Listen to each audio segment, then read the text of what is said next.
करेंगे महाराष्ट्र की, जहां के सियासी संकट पर सुप्रीम कोर्ट से एक बहुत बड़ी खबर आ रही है। महाराष्ट्र के मामलों की सुनवाई आज सुप्रीम कोर्ट में नहीं होगी और महाराष्ट्र के मामले की सुनवाई अब संवैधानिक बेंच करेगी, यानी कि अब नई बेंच का गठन होगा। उद्धव गुट ने आज चीफ जस्टिस से गुहार लगाई थी और आज की सुनवाई की मांग कर रहा था ये उद्धव गुट की तरफ से कपिल सिब्बल ने चीफ जस्टिस के सामने दलील दी। सिब्बल ने कहा कि सुनवाई ना होने पर स्पीकर सदस्यता रद्द कर सकते हैं और जवाब में चीफ जस्टिस ने केंद्र सरकार को निर्देश दिया और कहा कि सुप्रीम कोर्ट का फैसला आने तक स्पीकर कोई फैसला नहीं लेंगे। तो इस वक्त की बड़ी खबर, सुनवाई ना होने पर स्पीकर सदस्यता रद्द कर सकते हैं। चीफ जस्टिस ने केंद्र सरकार को निर्देश दिया है, कोर्ट का आदेश आने तक स्पीकर कोई फैसला नहीं लेंगे। उद्धव गुट ने चीफ जस्टिस के सामने अपनी दलील रखी। इस वक्त की बड़ी खबर, सुनवाई ना होने पर स्पीकर सदस्यता रद्द कर सकते हैं। तो इस वक्त की सबसे बड़ी खबर है कि इस मामले में जो सुनवाई है अब नहीं होगी। अब यह मामला कॉन्स्टिट्यूशन बेंच के पास जाएगा और कॉन्स्टिट्यूशन बेंच ही अब आगे तय करेगा कि इस मामले में क्या होना है, क्योंकि दोनों तरफ से अपील की गई थी, जिसमें उद्धव गुट की ओर से अपील ये की गई थी कि जो स्पीकर है या अभी जो नए स्पीकर बने या उनके जो स्पीकर थे उनके फैसले को माना जाए, अब के जो स्पीकर हैं उनकी बातों को ना माना जाए। सुप्रीम कोर्ट से हमारे सहयोगी गोनिका अरोड़ा इस खबर पर लाइव जुड़ गई हैं। गोनिका, अब इसके तमाम कानूनी पहलुओं को विस्तार से बताएं कि आज चीफ जस्टिस की ओर से केंद्र को क्या निर्देश दिए गए हैं। देखिए, क्योंकि मामले की लिस्टिंग जो है वो आज होनी थी। जब पहले इस दो याचिकाओं की जो कि शिंदे ग्रुप की तरफ से फाइल की गई थी, वो दोनों याचिकाओं को लिस्ट आज 11 जुलाई के लिए किया गया था। उसके बाद जब सरकार वहां पर पलट गई, यानी कि शिंदे सीएम वहां पर बन गए, उसके बाद उद्धव ग्रुप की तरफ से भी 2 पिटीशन फाइल की गई थी जिनको भी आज लिस्ट किया जाना था। लेकिन आज जब कॉज लिस्ट कल रात में आई तब ये चारों याचिकाएं लिस्ट नहीं थी, जिसके बाद अब सुबह उद्धव ग्रुप की तरफ से एक मेंशनिंग की गई सीजीआई के बेंच के सामने, जिसमें यह कहा गया कि यह मामले की लिस्टिंग आज नहीं हुई है और कपिल सिब्बल ने मांग की कि आज ही इस मामले की लिस्टिंग हो।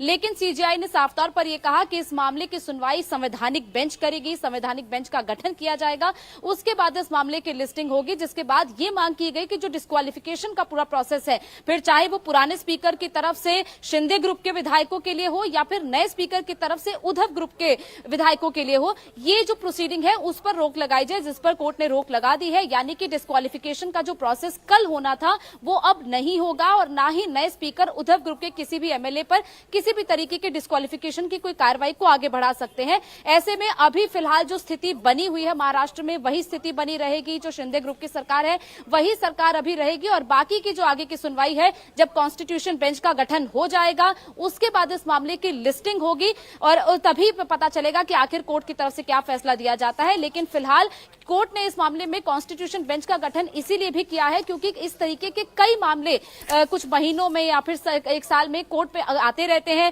इसीलिए कोर्ट चाहती है कि इस पर एक लार्जर बेंच जो है वो इस मामले पर सुनवाई करते हुए एक लार्जर पर्सपेक्टिव इन पूरे मामलों का देखा जाए, ताकि आगे इस तरीके की जो मामले होते हैं उसमें अमूमन कितना वक्त लग जाता है फैसला आने में। अब चूंकि जिस तरीके की बात उद्धव गुट के द्वारा कही जा रही है, संजय राउत ने भी कहा कि ये मामला केवल सरकार बनने या ना बनने का नहीं है, बल्कि ये संविधान का है कि क्या वाकई में इस देश में संविधान है या नहीं। देखिए, बिल्कुल मामला संविधान का है, इसीलिए कोर्ट अब इस पूरे मामले पर लार्जर पर्सपेक्टिव से सुनवाई करना चाहता है। क्योंकि हर बार ऐसे मामले कोर्ट में आते हैं, फिर चाहे वो कर्नाटक का मामला हो, उत्तराखंड का मामला हो, ये सारे मामले जब कोर्ट में आते हैं तो कई बार होता है कि हर फैसले में अलग अलग तरह के ऑर्डर आते हैं और उन्हीं ऑर्डर्स को रखते हुए आगे के मैटर्स की सुनवाई होती है। लेकिन अब कोर्ट चाह रहा है कि एक ऐसी सुनवाई हो ताकि एक बड़ा बेंच सुने और इस मामले पर ऐसा ऑर्डर आए जो आगे की जो इस तरीके के अगर कोर्ट में मैटर आते हैं तो उनके लिए एक उदाहरण बन पाए। और इसीलिए कोर्ट चाहता है कि लार्जर पर्सपेक्टिव पर, लार्जर बेंच इस पूरे मामले पर सुनवाई करे। हालांकि इसमें वक्त लग सकता है, अभी कॉन्स्टिट्यूशन बेंच का गठन भी नहीं हुआ है, गठन होगा उसके बाद मामले की लिस्टिंग होगी, फिर देखना होगा कॉन्स्टिट्यूशन बेंच इस मामले को कैसे सुनता है। हफ्ते में 5 दिन सुना जाता है, 3 दिन सुना जाता है या 2 दिन सुना जाएगा और कितना वक्त इस मामले की सुनवाई चलेगी। ऐसे में अभी तो कहे कि इस मामले पर फैसला जो है वो जल्दी आ नहीं सकता, अभी वक्त लगेगा, बेंच का गठन होगा, लिस्टिंग होगी, कैसे सुनवाई होगी उसका एक पूरा रोस्टर बाकायदा तैयार होगा और फिर देखना होगा कि कोर्ट की तरफ से क्या इस पूरे मामले पर कहा जाता है। तो कुल मिलाकर अब ये हम समझ सकते हैं कि बहुत ही सिंपल शब्दों में जो वहां पर अभी एकनाथ शिंदे की सरकार है, जिस तरह से गठन हुआ था उस तरह से फिलहाल चलती रहेगी जब तक ये मामला कॉन्स्टिट्यूशन बेंच में पहुंचेगा, फिर उस पर सुनवाई होगी, उसके बाद फैसला आएगा, तब तक मतलब जो सरकार अभी है वो जारी रहेगी वहां पर।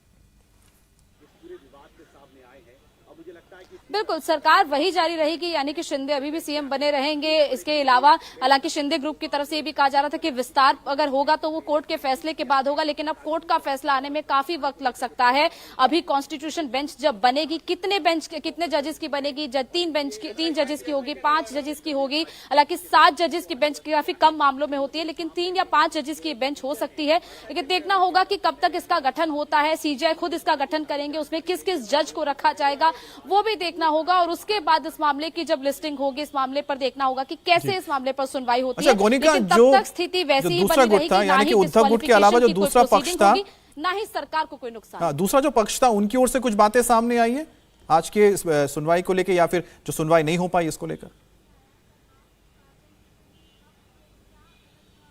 देखिए, सॉलिसिटर जनरल कोर्ट में पेश हुए थे, देवदत्त कामत पेश हुए थे, इसके अलावा कपिल सिब्बल पेश हुए थे। सबसे पहले कपिल सिब्बल ने मेंशनिंग की बात की, उन्होंने मांग की कि आज इस मामले पर सुनवाई हो, लेकिन उसके बाद सीजीआई ने साफ किया कि इस पूरे मामले पर सुनवाई कॉन्स्टिट्यूशन बेंच करेगी और उसमें कुछ वक्त लग सकता है, इसीलिए इस मामले की सुनवाई आज या कल तो नहीं होगी। अब देखना होगा कि जब कॉन्स्टिट्यूशन बेंच बनेगा तब इस मामले की लिस्टिंग होगी। इसके अलावा कपिल सिब्बल की तरफ से फिर यह भी मांग की गई थी कि जो डिस्क्वालिफिकेशन की प्रोसीडिंग है, जो नए स्पीकर की तरफ से की जानी है, उन पर भी रोक लगाई जाए। इसके अलावा देवदत्त कामत की तरफ से मांग की गई थी कि जो डिस्क्वालिफिकेशन की प्रोसीडिंग है उस पर रोक लगाई जाए, जिसके बाद कोर्ट ने इस बात को मान लिया है कि कोई भी स्पीकर, यानी कि पुराने स्पीकर या नए स्पीकर, किसी भी विधायक के खिलाफ डिस्क्वालिफिकेशन की प्रोसीडिंग को आगे नहीं चलाएंगे।